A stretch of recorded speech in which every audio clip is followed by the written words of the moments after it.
It's Game Boy World, and I am what I am.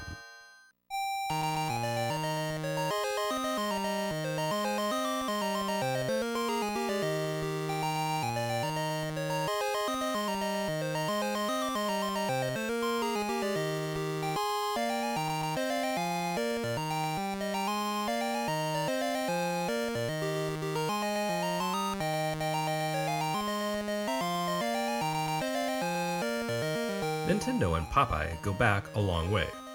Shigeru Miyamoto's Popeye was one of the company's first ever arcade hits, a single-screen action game that fell somewhere between Donkey Kong and Pac-Man in terms of design.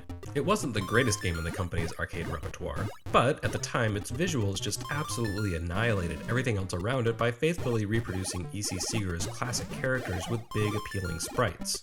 Not surprisingly, Popeye also helped launch Nintendo's first console in 1983. It was one of 3 launch day releases for the Famicom, alongside Donkey Kong and Donkey Kong Jr. That version didn't look quite as good thanks to the console's visual limitations, but it still came much closer to reproducing the coin-op experience than any other Popeye home port of that era. And in Japan, Popeye even stood in as an edutainment counterpart to Donkey Kong Jr., just as Donkey Kong Jr. Math has become the rarest and most expensive launch-era NES title. English language tutor Popeye no EIGO ASOBI commands preposterous prices for Famicom fanatics. The Popeye Nintendo connection goes back even further than that. When Miyamoto sat down to salvage thousands of unsold money-losing radar-scoped arcade cabinets by coming up with a game concept for a conversion kit, he initially planned out a Popeye game. Licensing limitations ultimately got in the way, however, and that would-be Popeye title ended up seeing the light of day as Donkey Kong. And of course, these same licensing limitations are why Popeye remains the only launch-era NES game Nintendo never publishes on Virtual Console. Well, besides the robot operating buddy titles, because surprisingly enough, a Wii-compatible working Rob replica is about the only way Nintendo hasn't cashed in on nostalgic fans yet, though honestly the Rob amiibo is actually far more useful as a game accessory than the real thing was. Anyway, yes, Popeye was based on a classic comic strip by E.C. Seeger, licensed by King Feature Syndicate. Licenses tend to be a bit of a double-edged sword, because while they can be a great way to boost sales of a game by catching the attentions of that license's fans, or even just people familiar with the property being represented, licenses also have the transient ephemeral existence of a fruit fly. Here today, gone when the contract ends. Like the sands of the hourglass, so are the days of our license. And so, sometime between 1986's international release of Popeye for NES, and here in April of 1990, Nintendo's rights to make Popeye games lapsed. And so we have here Popeye, for a Nintendo system, but not Nintendo's Popeye. Instead, the license fell to a fairly obscure publisher by the name of Sigma Entertainment. It's hard to find any concrete details on Sigma on the English-speaking web. Evidently, the company had made a bunch of pretty much unknown arcade machines in the early 80s, beginning with something called Golden Invaders that, according to Arcade Museum, was a Space Invaders clone that debuted in 1980 with a monochrome monitor, so surely it must have been a runaway hit. It doesn't help that a fair few of the few existing pieces of English language info on Sigma Entertainment conflate that publisher with Famicom-era contract developer Sigma Protech, though according to a Game Developers Research Institute interview with Victokai Shoichi Yoshikawa, the two were not one and the same.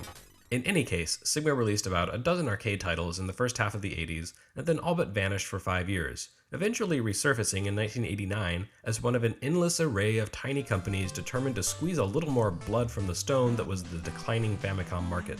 Popeye was the publisher's first non-Famicom console release. There's something almost poetic about the fact that this was the game that brought the Game Boy's first year of life to a close. The system had debuted in Japan on April 21, 1989, and Popeye arrived April 20th, 1990. Nearly all of Nintendo's early releases for Game Boy were portable adaptations of games that had helped launch the Famicom and NES, and Popeye, along with Donkey Kong, was conspicuous in its absence. Donkey Kong wouldn't show up on Game Boy until the system was a good 5 years old, but here was Popeye, putting a bow on Game Boy's freshman class. But let's not assume that just because I mentioned Donkey Kong 94 in the same sentence as Sigma's Popeye that the two games were even close to belonging in the same class. Popeye was as banal as Donkey Kong would be brilliant. Because, yes, that's right, Popeye was yet another action puzzler for Game Boy. Or something like it anyway. In fairness, it hewed a little closer to classic maze chase arcade games like Pac-Man and Keystone Capers than to Sokoban. But still, it felt right at home with the rest of the Game Boy family. Yet another slow-paced action game filled with mazes and things to collect.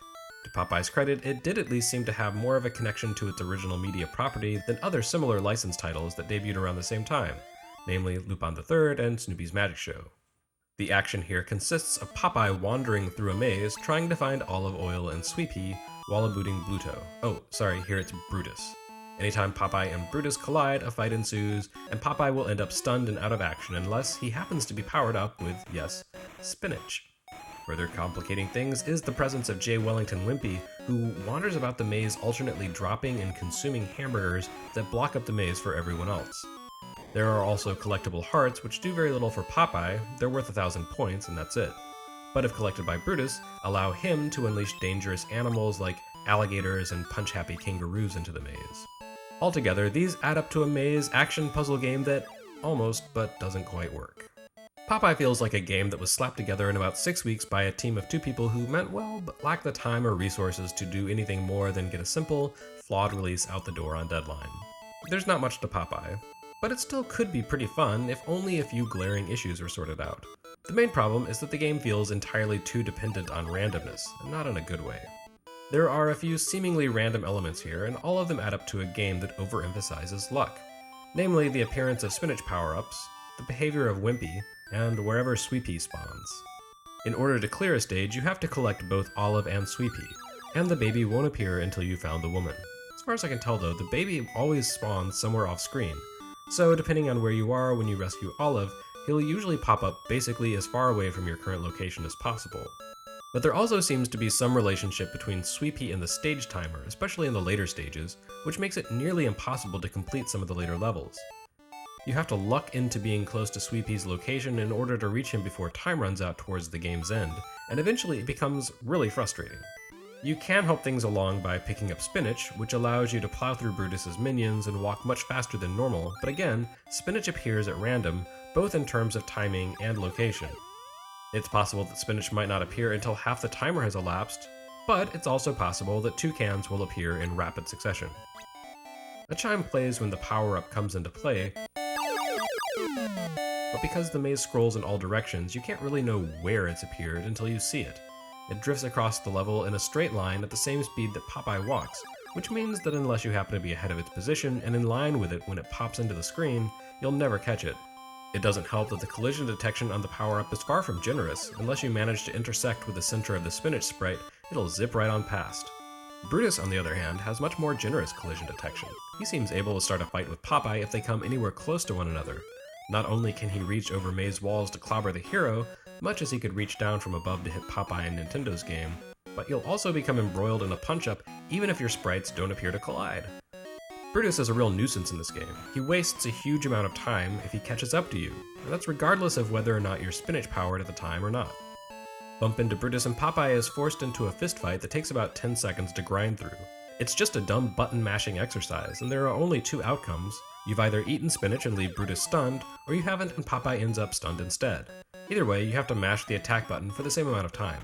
Worse, if Brutus grabs you after you've collected Olive, she'll go skittering off in a random direction, forcing you to find her all over again once the fight's over.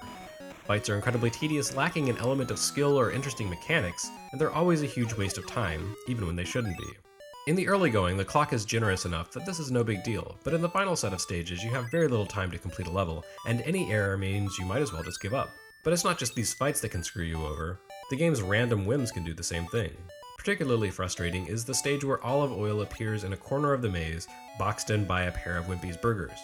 For some reason, burgers create an impediment to everyone but Wimpy. Popeye, Olive, and even Brutus can't get past them, unless Popeye's powered up, in which case he can smash them out of the way.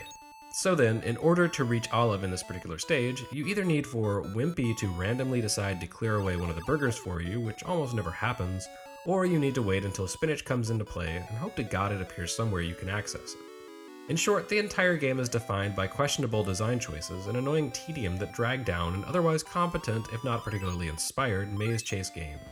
Perhaps tellingly, this Popeye never made its way out of Japan, although the sequel, also published by Sigma, did get to the US a few years later. That suggests Popeye's Japan-exclusive nature had less to do with international licensing rights than it did with the fact that the Popeye game was not very good. This game doesn't list credits, so who knows? Maybe Robert Altman directed this one too. Be careful! Hey, I got a get your mothers out of the ring. For more games almost exactly identical to this one, keep watching Game Boy World, and please help me survive this endless puzzle game slog by supporting the project.